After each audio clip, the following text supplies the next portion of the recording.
off by giving all praise to Yahweh, Bar Hashem, Yahweh Shah. double honors to the apostles and elders of Great Millstone, or GMS, and peace and blessings to the elect. Sakaria,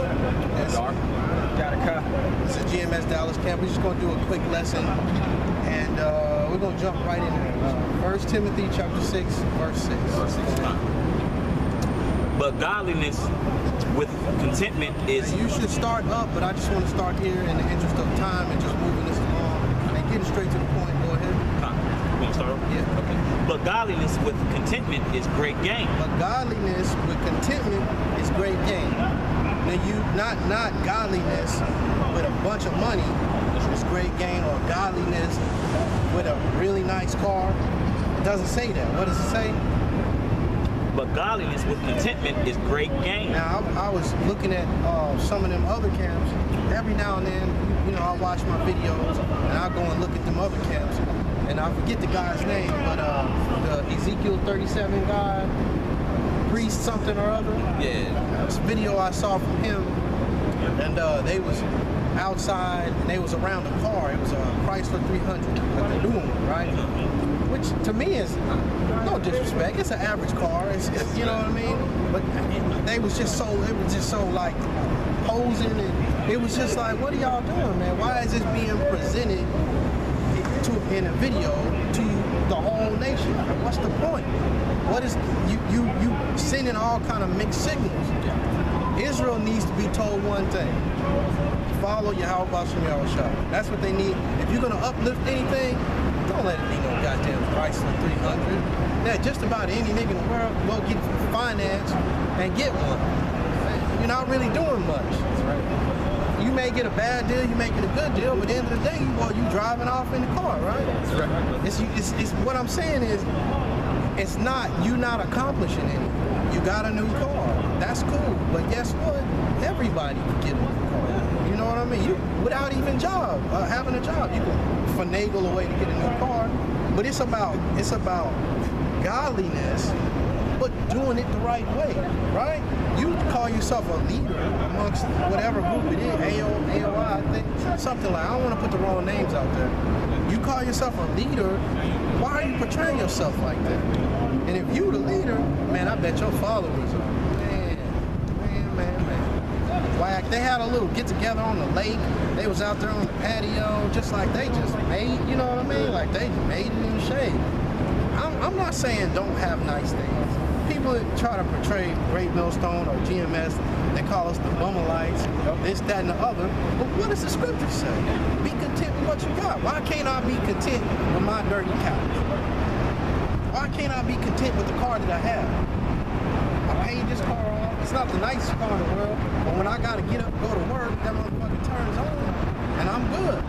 I'm on time. I'm not needing the next man. Why can't I just be content? You putting the vibe out there where you gotta be striving for the next car. If you ain't got this, then you not up to par. We gotta get up to par on spiritual things. These carnal things we don't give a damn about, especially no price of 300. That's a very average ass car, man. A very average car. That shit probably ain't got the Bluetooth shit. Probably ain't got all that shit in. But Polite got the bit. Yeah. He at least went out. Yeah. He went full blast. Y'all with a Chrysler 300. We all could go online right now and get a Chrysler 300 finance. And not one of us gonna feel no kind of accomplishment. You know what I mean? That's right, brother. Go ahead. God, brother. This is verse 7. For we brought nothing into this fight, the good fight. This is 7. Yeah. Right here. To the top. That's how this thing works. Top and over to the bottom. So you want to start back at 6? So like, Yeah, you good. Yeah. Yeah. Verse 6. But godliness with contentment is great gain. Verse 7. For we brought nothing into this fight, the good. Snap. For we brought nothing into this world, and it is certain we can carry nothing out. Right. Brother. So all this, the cars, the brand new truck, brand new SUV, all that stuff is, man, here and there. We don't care about this shit. That's right, brother. That shit finna get burnt up. You're gonna get beamed up with your Chrysler 300. Lord, you gonna save my Chrysler? Well, then leave me here. Ain't nobody tripping on shit like that, man. And I wouldn't be so inclined to do a video if I felt like, you know, you just happy that you got a new car. Yeah. And I feel that. Because, you know, especially if you coming from an old beat up car to a nice car, I feel that. But you presenting it to the world, that's not right. What you need to present to our nation, to the world, is Yahweh Shah at all times. At all times. You should be presenting these scriptures. You should tell a brother, hey, if you want to get a new car and you save a little money, go strive to do that. But above all things, be content with what you got. Don't put yourself out trying to keep up with the Joneses. Right. And when I say the Joneses, I'm talking about the Edomites. Because they're the ones that are perpetrators of all these so-called nice things. Like if I can say this, which that the term is conspicuous consumption. Like you gotta have every damn thing, so everything is like the brother's going into is presented to you that way. Oh, I gotta get this. I gotta get those kicks. You know what I'm saying? You gotta get this type of woman. Look, man, be content. You want a particular woman that the Lord bless you with, deal with that, but don't put everything else above you. How about Shimmy Shah, man? That's right. Get your precept and everything. Start off with verse 7. Okay, copy. Verse 7, for we brought nothing into this world, and it is certain we can carry nothing out. Your car, your clothes, your fashion statement you're trying to make, nobody buying that shit, man. What is good meat is these scriptures. It's the knowledge of Yahweh Basham Yahushua. That's the good meat. Ain't nobody buying your fashion statement. Nobody buying how you put the fringes on every single t-shirt you got in the house. Nobody buying that shit, man. Just do what you're supposed to be doing. That's right. Godliness with contentment. That's right. Sit your ass down. You're in there sewing all night. Man, sit down, man. Get you a garment, do the work. Sit your ass down. Like that's a slogan right there. Sit your t-shirt, sit your ass down. That'll cover a lot of sins. If you just sit your ass down. That's right. You on video next to the Chrysler, man, we really doing. We really did that. Man, average ass car. Go ahead, Al. God, brother. Verse 8, and having food and raiment, let us be therewith content. Verse 9, but they that will be rich fall into temptation. Oh, okay. Read that one more time. Okay, come. Back up. Verse 9, but they that will be rich fall into temptation and a snare. So as you getting all this new stuff, now you up for falling into temptations and snares. And you fell into the trap. You fell right into the trap. You own the video talking about your car. You're talking about how well you rap. You're talking about everything but the things that you need to be talking about in a video. You need to be talking, like I said, that's it. Uplifting the Most High and His Son and moving on. You ain't worried about your car. You need to be lying and saying, no, that's not my car.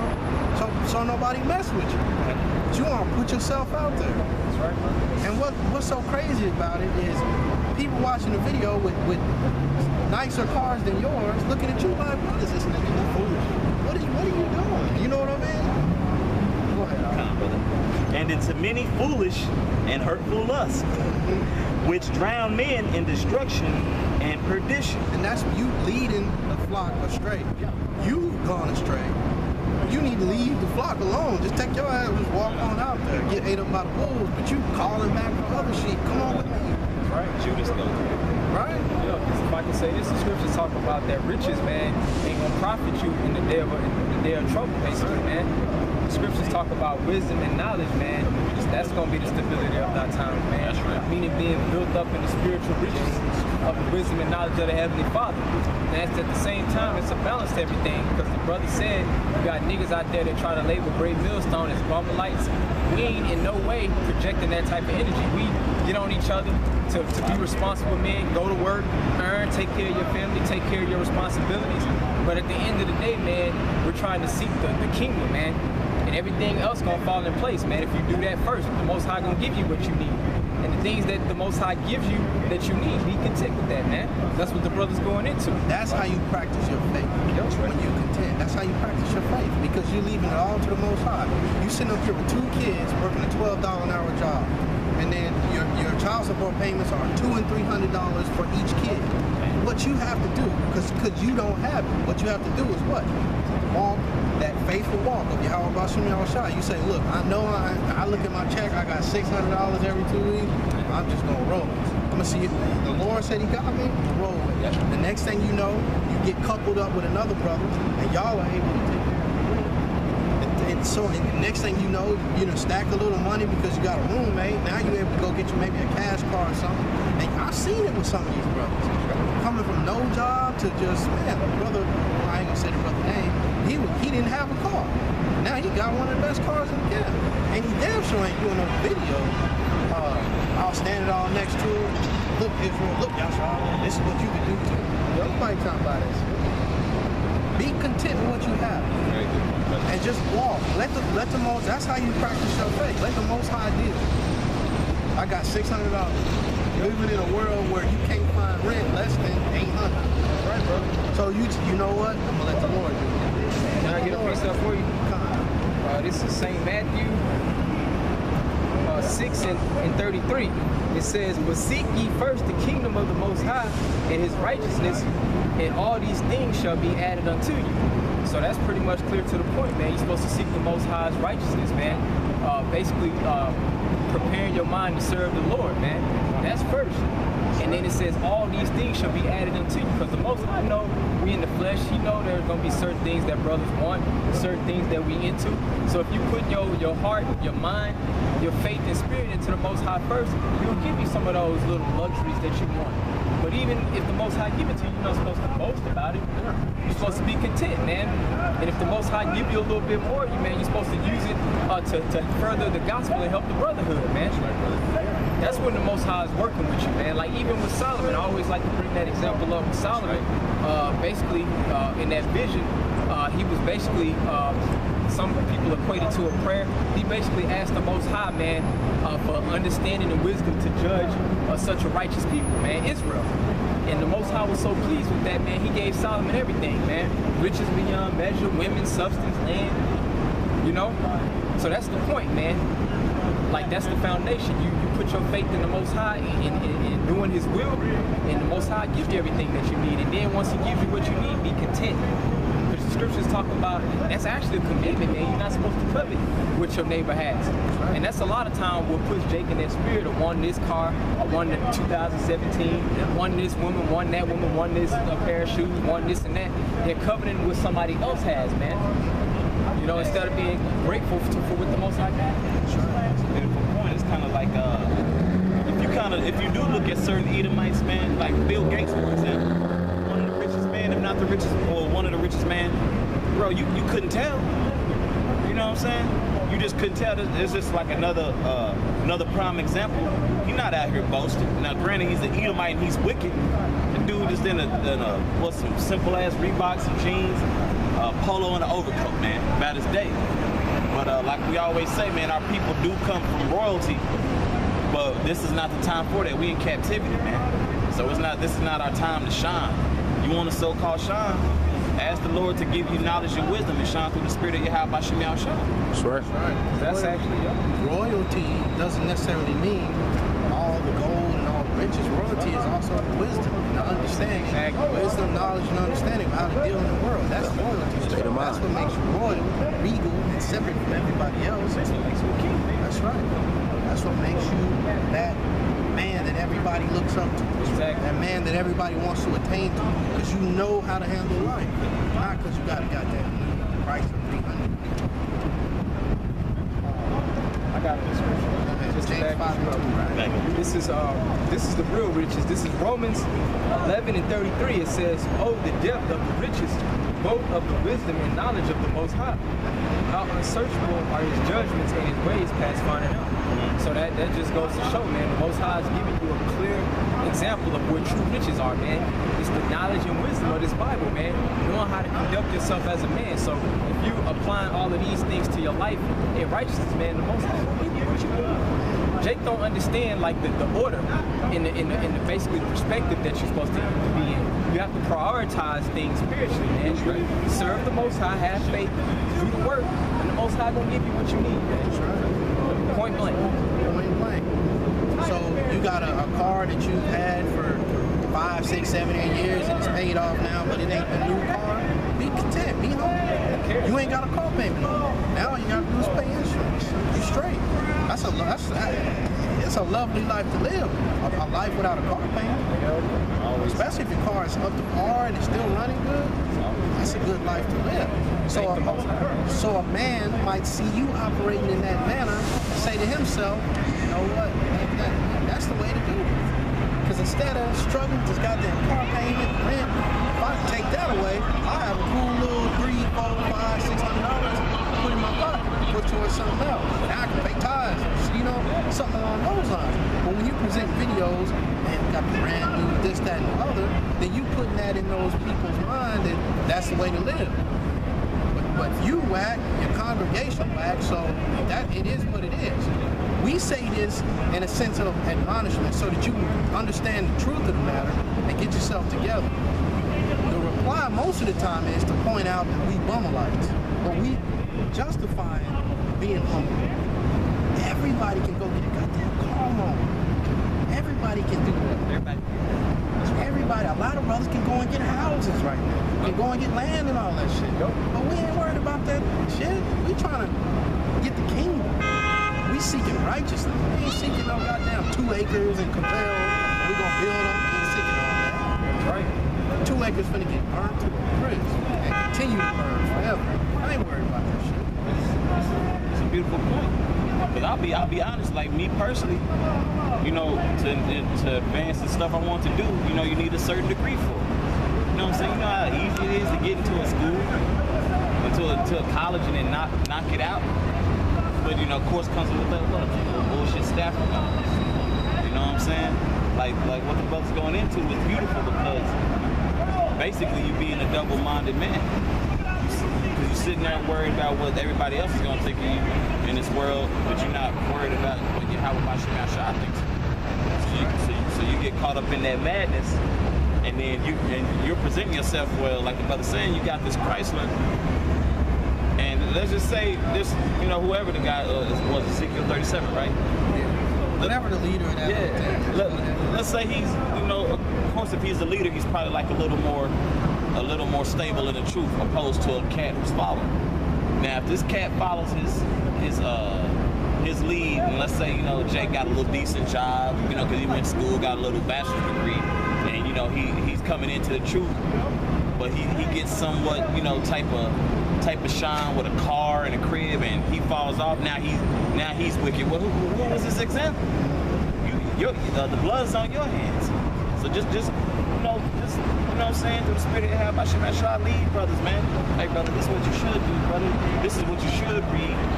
This is what you should study. Notice how I say should read, study, focus on, and not the other bullshit, like the stuff that this brother's going into.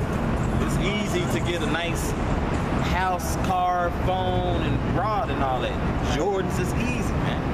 Can I say this too? Because the scriptures talk about basically putting out a stumbling block or basically before your brother. I'm not saying it verbatim, but you're basically not supposed to lay stumbling blocks before potential fruit that could be meat for repentance, man. So if you're pushing a vibration, which is worldly, posing around a car and putting out that type of mantra instead of basically preaching the word and basically encouraging our people to repent and get into the ways of Yahweh Shah, the blood could be on your hands if that dude basically goes off into doing that because he thinks that's acceptable of a man of the Lord, you know? Your whole congregation will go like that, just like you have the Christian church out there with the pastor. He's leading them astray. You're doing the same exact thing. You're doing the same, following the same exact motive. The want of something, the want of this, the want of that. Just be content and move on. Move on from the situation. I got a car. Why am I up here getting another one financed? Let me pay this one off. You know what I'm saying? And just be humble. This is James chapter 5, verse 2. Your riches are corrupted, and your garments are moth-eaten. Actually, go ahead and read the first verse. First verse, count. First verse. Go to now, ye rich men, weep and howl for your miseries that shall come upon you. The rich men, rich in all the things of the world, the cars, bank accounts,